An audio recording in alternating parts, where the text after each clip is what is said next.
하나님 말씀은 신약의 마태복음 13장입니다. 마태복음 13장 1절부터 9절까지의 말씀을 찾겠습니다. 신약성경 마태복음 13장 1절부터 9절까지의 말씀인데요. 교독해서 읽겠습니다. 그날에 예수께서 집에서 나가사 바닷가에 앉으시매 한 무리가 배에 모여 예수께서 배에 올라가시고 온 무리가 배변에 서 있더니 예수께서 비유로 여러 가지를 그들에게 말씀하여 이르시되 씨를 뿌리는 자가 뿌리러 나가서 뿌리새 때로는 길가에 떨어지며 새들이 와서 먹으려고 더러는 흙이 얕은 돌방 끝에 떨어지매 흙이 깊지 아니하므로 곧 싹이 나오나 그가 또 위에 서서 뿌리가 없어서 말랐고 더러는 가시떨기 위에 떨어지매 가시가 자라서 기운을 막았고 때로는 좋은 땅에 떨어지며 어떤 것은 100배 어떤 것은 60배 어떤 것은 30배 일시를 빼앗느니라. 같이 읽겠습니다. 귀 있는 자는 들으라 하시니라. 아멘. 아멘. 할렐루야. 아멘. 하나님 말씀 앞에 나아가는 저와 성도님들 되시길 축복합니다. 아멘. 우리는 어제까지 마태복음 12장에서 예수님과 바리새인들의 계속되는 논쟁을 살펴보았지요.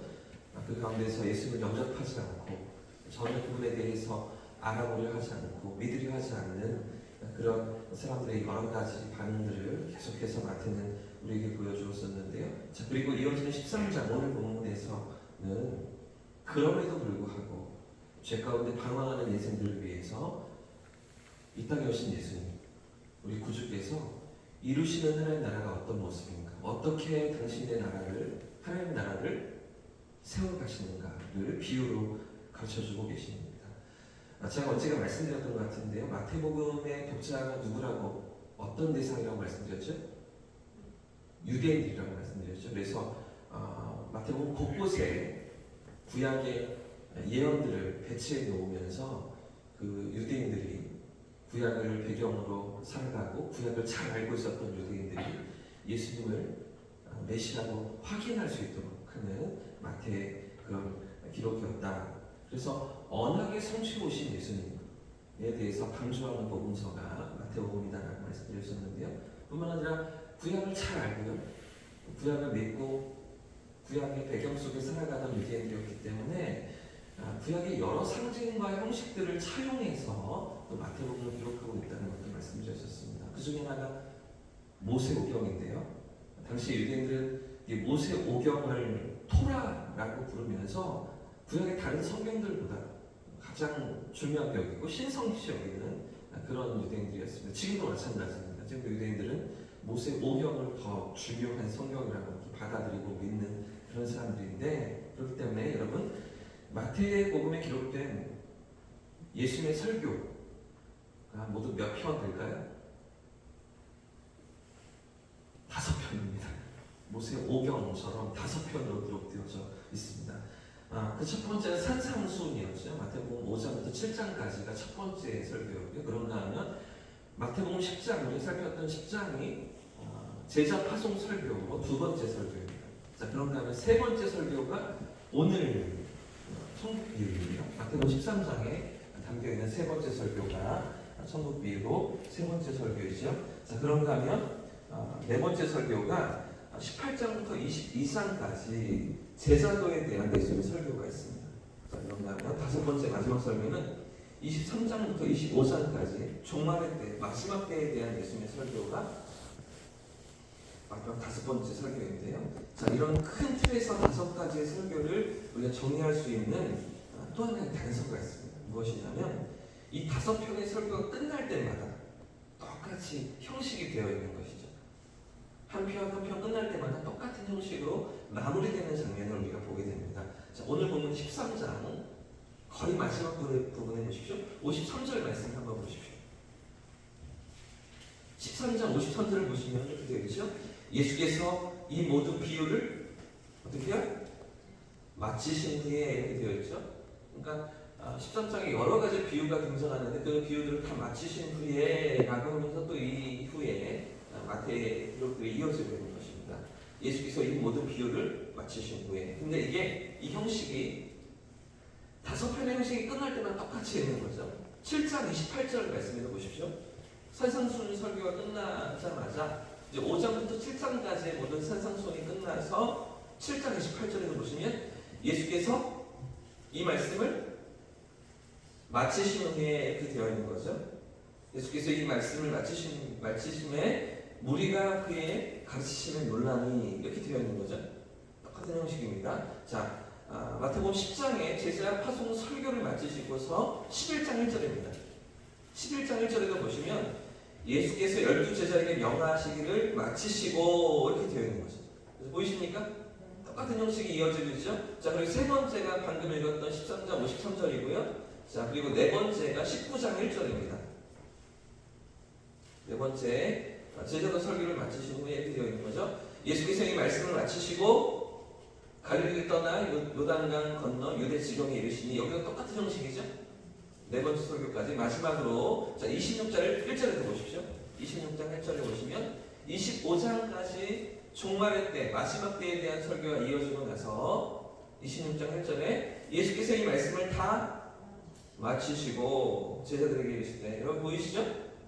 이렇게 5편의 예수님의 설교로 구성되어 있는 것입니다. 그러니까 우리가 볼 때는 잘 생각하지 못하고 인지하지 못하고 지나갔을 만한 그런 대목인데, 유대인들은 이 형식이 그대로 떠올랐을 것입니다. 마태의 의도가 그대로 보였을 것입니다. 유대인들의 어떤 그들의 생각, 어떤 삶의 문화, 이런 것들을 다 기억하면서 마태복음은 5편의 설교로 예수님을 보여주고 있고 가르쳐주고 있고 그분의 설교를 담아내고 있음을 유대인들은 느꼈을 텐데요. 자, 그런데 그 중에서도 오늘 본문은, 우리가 오늘부터 이제 13장을 이어가려고 하는 이 마태복음 13장은 가장 중앙에 있습니다. 가장 가운데 있는 핵심 중의 핵심입니다.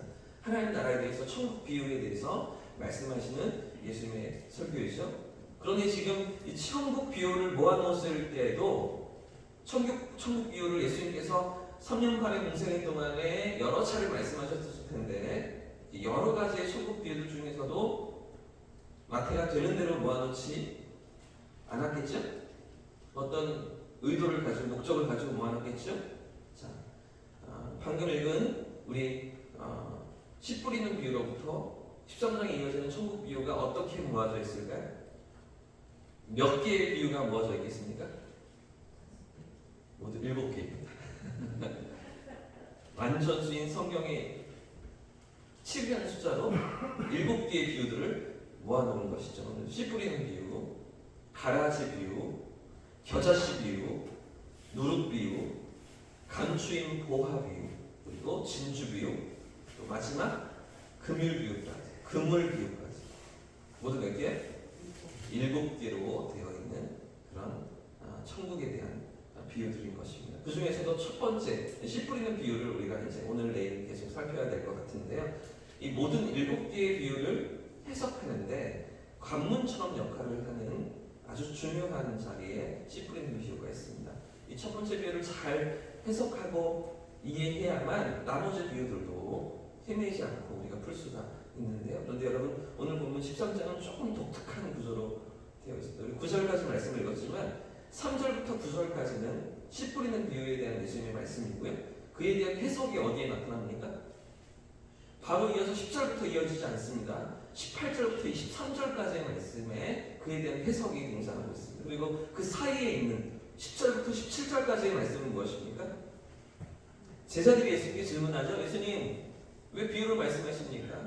이 비유의 의미가 무엇입니까? 이런 것들을 질문하고 예수님께서 답해 주시는 이야기가 17절까지 이어지고, 그리고 나서 18절부터 23절까지 본격적으로 이 씨 뿌리는 비유에 대한 해석을 예수님 가르쳐 주시는데요. 자, 그러면서 하시는 말씀이 무엇인가? 자, 10절부터 11절 말씀, 2절 말씀 같이 한번 읽어보겠습니다. 10절과 11절 시작. 제자들이 예수께 나와 이르되 어찌하여 그들에게 비유로 말씀하시나이까? 대답하여 이르시되 천국의 비밀을 아는 것이 너희에게는 허락되었으나 그들에게는 아니 되었나니. 아멘. 여러분, 이게 무슨 말씀입니까? 천국에 대한 비유이기는 한데, 그런데 막상 천국이 어떤 곳인지 구체적으로 알려주시는 것이 아니라 뭐라고 말씀하고 계십니까? 천국이 비밀이다. 라고 말씀하시죠. 어떤 자들에게는 허락되었지만 또 어떤 자들에게는 허락되지 않는 그런 비밀이다 라고 말씀하시는데요. 왜 그렇습니까? 왜 천국이 비밀일까요?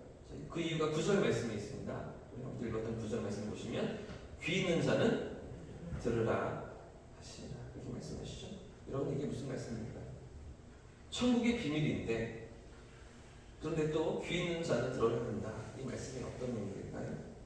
이 말씀을 이해하기 위해서는 오늘 본문의 상황을 조금 보셔야 됩니다. 배경을 확인하고 들어가셔야 하는데 자 다시 1절과 2절로 넘어가 보겠습니다. 1절과 2절 같이 읽어보겠습니다. 시작. 그날에 예수께서 집에서 나가사 바닷가에 앉으시매 큰 무리가 그에게로 모여들거늘 예수께서 배에 올라가 앉으시고 온 무리는 해변에 서 있더니 아멘.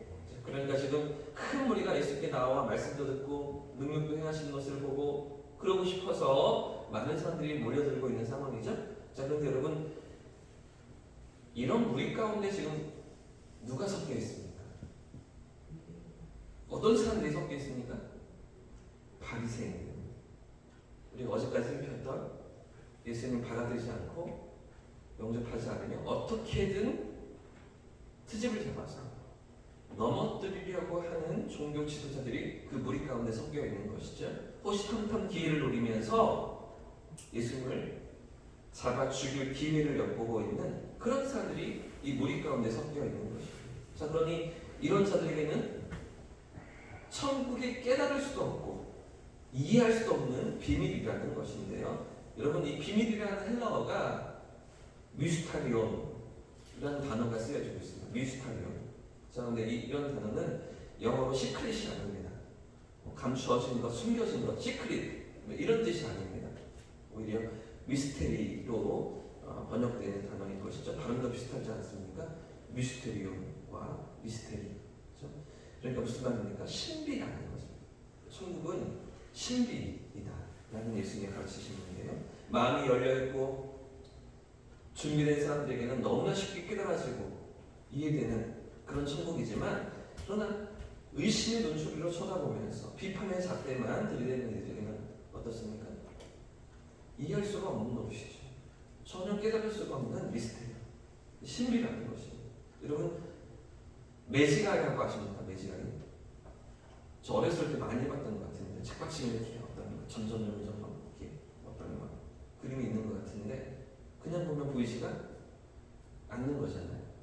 가까이 들여다대고 한참을 기다리면 어떻게 됩니까? 그림이 떠오르는 거. 이거 보세요. 저 중학교 때 막 유행했던 것 같은데 어떤 친구들이 아무리 보려고 해도 안 보인다는 거죠. 아무리 가까이 해도 안 보인다는 거죠. 어떤 친구들은 잠깐 들여다보면 보이는 똑같은 그림인데 누구에게는 보이는데 누구에게는 보이지 않는.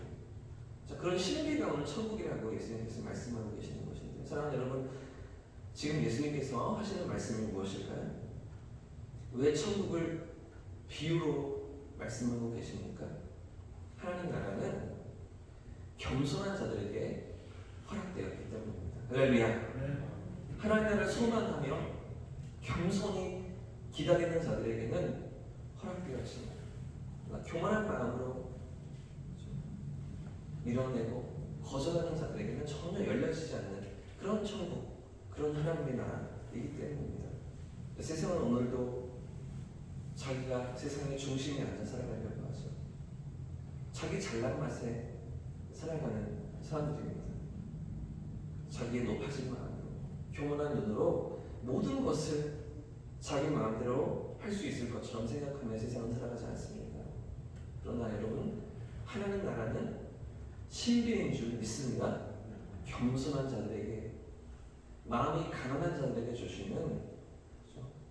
가난한 심령으로 주님을 바라보는 자들에게 허락하시는 선물이 바로 하나님 나라인 줄 믿습니다. 오늘도 그 하나님 나라를 소망하면서 겸손함으로 살아가는 저와 성도들 되시기를 예수님 이름으로 축복합니다. 함께 찬송하고 기도하겠습니다. 찬송